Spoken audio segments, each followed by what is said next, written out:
One, two, three, 1, 2, 3, 1, 2, 3, test 1, 2, 3.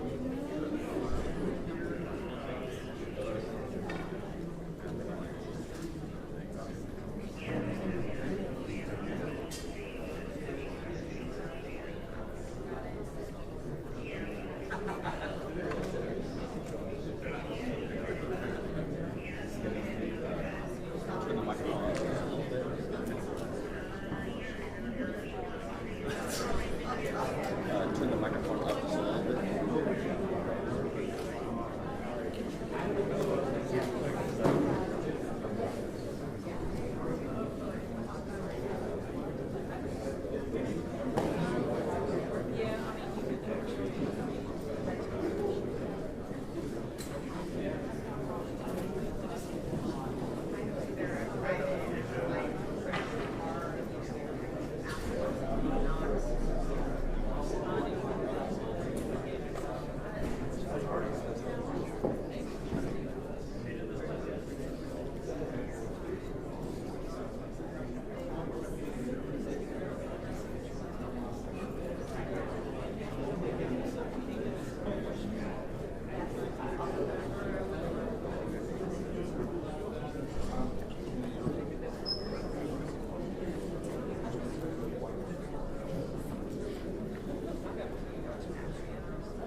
Hey, what's up, dude?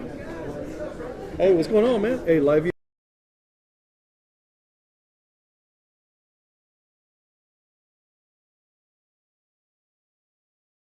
Mic check. Hello. Hey, you got me, brother? Mic check. 1 2 1 2 1 2 1 2 1 2 1 2. Okay. Give me a second.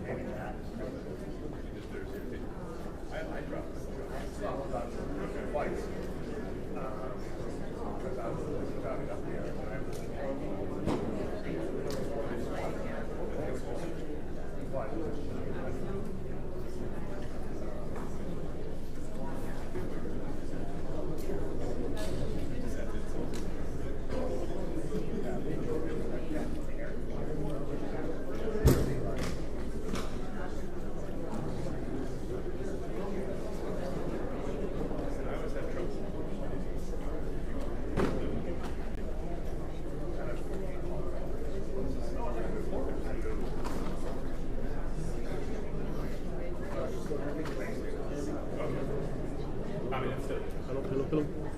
Okay. All right, brother. That's up.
Okay, y'all ready? Okay, thank y'all for being here again today. Larry Letha, Kerr County Sheriff. I'm going to kind of go over some brief notes with y'all real quick, then I'm going to pass it on to the mayor. Hundreds of first responders remain along the Guadalupe River in Kerr County working to reunite families. The large search and rescue effort, including local, state, federal, and volunteer agencies, continue. As of 8 a.m. Central Time, 87 deceased have been recovered in Kerr County, including 56 adults and 30 children. Identification is pending for 19 adults and 7 children, with 1 additional person still unidentified. At present, 5 Camp Mystic campers and 1 counselor still remain unaccounted for. We ask private boats to stay off the Guadalupe River to allow search and rescue teams to operate without any interference. This is a tragic time for us. We're so grateful and thankful for all the resources that have been provided to us to do this job. And I can assure you we will not stop until this mission is complete. At this time, I'm going to turn it over to City Mayor.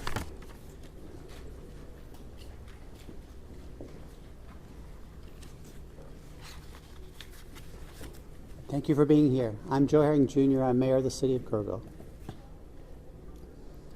I want to reassure our community and those families that the city, the county, the state, and the federal experts are working together, not separately, but as one team. If you go inside the Emergency Operations Center, you don't see silos. You see one team. I want to talk briefly about in-kind donations. The outpouring of generosity has been tremendous, and we are grateful. We are working on a new system to accept donations. And when those plans are complete, we will post them online on the city's Facebook page. We are grateful. We need a new system to handle the generosity of the world.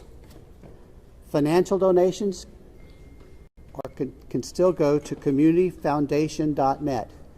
That's the community foundation of the Texas Hill Country.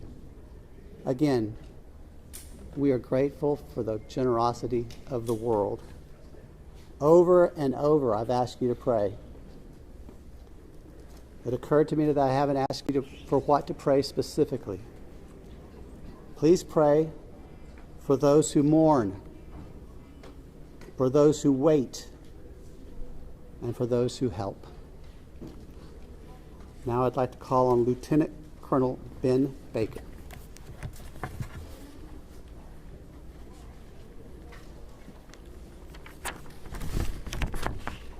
Morning, everyone. Thank you for being here. My name is Ben Baker, Lieutenant Colonel for Texas Game Wardens. I'd like to start out by thanking the Mayor, Sheriff, Chief, our local state partners, Texas Department of Public Safety, and the many others that have responded to this tragic event. We as Texas are strong, and together we face adversity. Your Texas Game Wardens responded in the early mornings of Friday to this tragic event, along with many other local and state partners. Since the early mornings of Friday, your Texas Gamers have had over 300 game wardens in the area, serving the people of the state of Texas and the citizens of Kerr County. Among that, we've searched 26 river miles since the tragic event has started. We've had approximately 444 rescues, 30 recoveries. Some of our resources and assets we have dedicated to this tragic event include 2 helicopters with hoist teams, 12 drone teams, 10 K9 units, 9 swiftwater boat crews, 15 airboats, 16 UTVs, and 169 four-wheel drive vehicles. Your Texas Game Wardens will remain here and serving the community. We just ask you to continue to pray for the victims, for the families, for your first responders, for everyone involved. We'll open it up now to questions. If anybody has any. Can you talk about how challenging it is for you guys in the mud, the big trees? What's been like the different terrain? No, thank you for that question. Extremely challenging.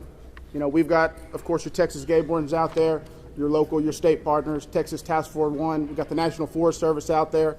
We've got A&M Forest Service. We've got numerous responders with specialized capabilities where we've got these large pile of debris. And with our canines and you know, when we're trying to make these recoveries, these large piles can be very obstructive. And to get deep into these piles, it's very hazardous. And those specialized teams have to go in there layer by layer because our first responders, also the safety of them is concerned. So it's extremely treacherous, time-consuming, it's dirty work, the water's still there. So we're having to go layer by layer, peeling these off to make those recoveries. What about mentally? Like when you guys stumble across someone who may be deceased, how do you process that? Absolutely. We process it the best we can. We have professionals in place, our crisis intervention team. All the agencies have some members representing there, and officer wellness is a first responder wellness is a key component to these operations. So we're maintaining and monitoring our officer wellness, our first responder wellness. We're making sure they have the support. It's very tragic whenever you see human life, but to see a child and that loss of life is extremely tragic.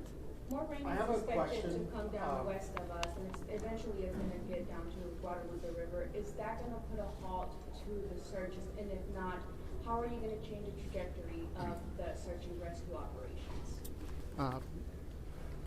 So with the water coming down, that's always a concern, and I'm sure you've been monitoring the last couple of days where we've had some reports of maybe some additional water coming in. Obviously, that's going to impact the search and recovery efforts. You know, us with numerous other agencies do have air capabilities, drone capabilities. We've got numerous fixed wing rotary helicopters here. So it will alter our patrol patterns and alter our searches, but it won't deter them. I have a question for the what specific discussions and actions were taken between the time the first flood emergency alert came in at 1:14 a.m. and then when the river first started flooding, those hours later? What were the specific actions and discussions that happened in those hours? Can you repeat that again, please? Absolutely. I would like to know, if you outline, please, what the specific actions and discussions were that local officials took between 1:14 a.m., that's when the first flood emergency alert came out, and hours later when the river first started flooding. What happened in those hours? What I can tell you, when I was first notified, it was around the 4 to 5 area. One of my sergeants was in dispatch when the first calls started coming in, the actual 911 calls come in. like at 4 in the morning? It was between 4 and 5 when I got notified. Okay, but prior to that, in that 3 to 4 area, my understanding is, and we're in the process of trying to put a timeline. You know, that's going to take a little bit of time. As I've told you several times, that is not my priority this time. There's 3 priorities. That's locating the people out there, identifying and notifying the next of kin. That is what I'm taking as my job as sheriff here to do. Okay. With all due respect, sir, I think that the community here is asking these questions. What happened? When did it happen? Was the emergency manager awake at the time? Did they push the button to issue an emergency alert? Sir, it's not that easy when you just push a button, okay? There's a lot more to that. And we've told you several times. So did it happen, sir?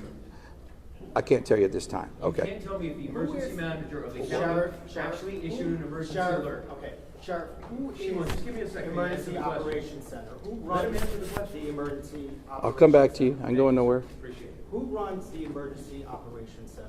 We have a communication center, a dispatch, okay? We have a communication center. That's where the calls actually go to the police department, then they're forwarded to us. But leading up to this, in monitoring the weather, in any large city, in any state, there's an Office of Emergency Management that is monitoring the weather, that is watching and listening and getting briefings. Who was getting those briefings in this city, in this county?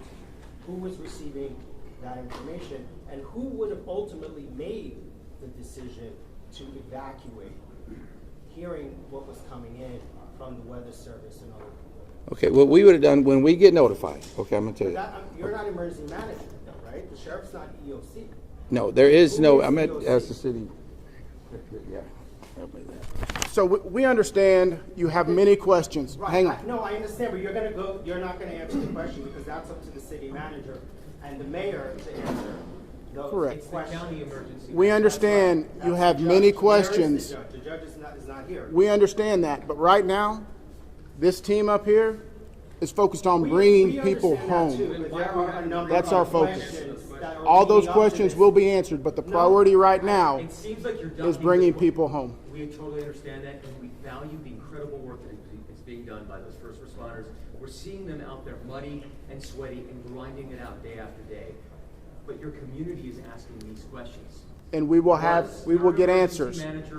Right now, Right all of our resources are focused You should be able to to answer recovery. Who was in charge of the emergency operations center at the time that was getting any briefings? Do we have another question? If any I briefings? do. I think I'd like to focus on what local people can be looking for. We're looking at some erosion in roads and safety in them traveling. What can we tell people who live here right now and what they can do in their daily life? Should they worry about traveling on roads? Do we know anything about that infrastructure? Sure, absolutely. Jonathan Lamb, Kirville Police Department. So we know that there's substantial road damage. Some roads have been closed for safety. We've got crews out there in the county shoring them up and making sure that people can travel to and from. What we're asking for the public to do to assist us is if they believe that they have seen someone, a victim, notify emergency services. Call 911, let us know, or use our non-emergency numbers, area code 830-257-8181. Contact our dispatch team and we will send officers out there. We also ask folks to limit their travel. Our first responders have had a very difficult time getting to where they need to go because of the amount of people who are flooding our roadways. We understand there's natural curiosity. People want to come here and see the flood damage. Now is not the time for sightseeing. This operation is ongoing and continuous, and it will continue. I've got time for one more question. Last question. As far as I know, the last live rescue, unless there's new information, and I don't believe there is, was made on Friday. All right, I'm afraid that's going to have to do it for this morning. Can someone answer if the bodies have been released to the families, Sheriff? Excuse me. Have the bodies been released to the families? Some. I mean, they're at autopsy. I mean, How many are still missing? Do we have an estimate among the general population, not just the girls from Mystic, even just credible reports? Is it hundreds still? Is there any estimate among the general population of how many people are still missing? I've told y'all several times, it's hard to know that number. No, we don't. I know the numbers that we have found, and that's all I know. You still don't want to tell us who is All right, so we're going to continue our operations. The next time that we're going to be in front of y'all will be at 5 p.m. right back here.